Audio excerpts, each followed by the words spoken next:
Avez-vous entendu les chanteurs d'oiseaux? L'histoire de ces deux amis est une leçon de choses, d'humanité et d'écologie. On dirait un conte d'Alphonse Daudet qui commencerait au nord, en baie de Somme. À 8 ans, Jean, le fils du pharmacien, épate son entourage. Il imite si bien les goélands argentés qu'il croise sur le chemin de l'école que ces oiseaux lui répondent. Quand sa voix mue, il demande au berger qui arpente les immensités de la baie de lui apprendre à siffler. Impressionné par son talent, le berger prend l'enfant sous son aile.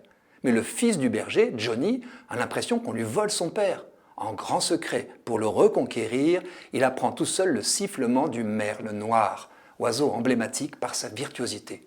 Résultat impressionnant, Johnny surpasse son père. Ce qui aurait pu être une rivalité à mort entre enfants se transforme en amitié pour la vie.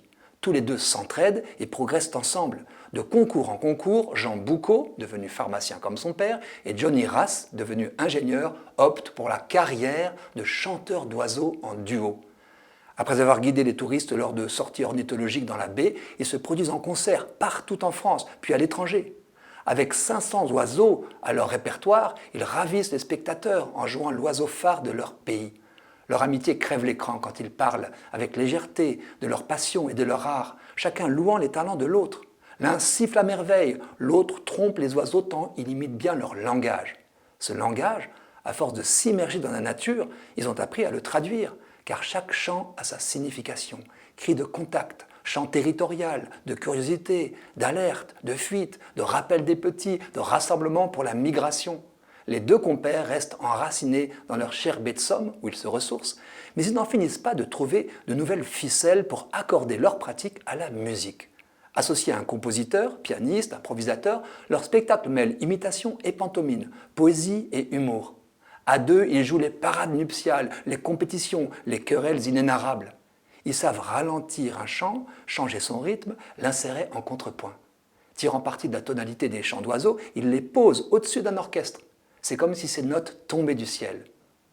Il faut les entendre parler ensemble de leur passion, avouer leur admiration pour l'étourneau Sansonnet, qui est lui-même un imitateur hors pair de tous les sons naturels ou artificiels qu'il entend. Johnny rend hommage à la nature. Tout est venu du ciel, on n'a rien calculé.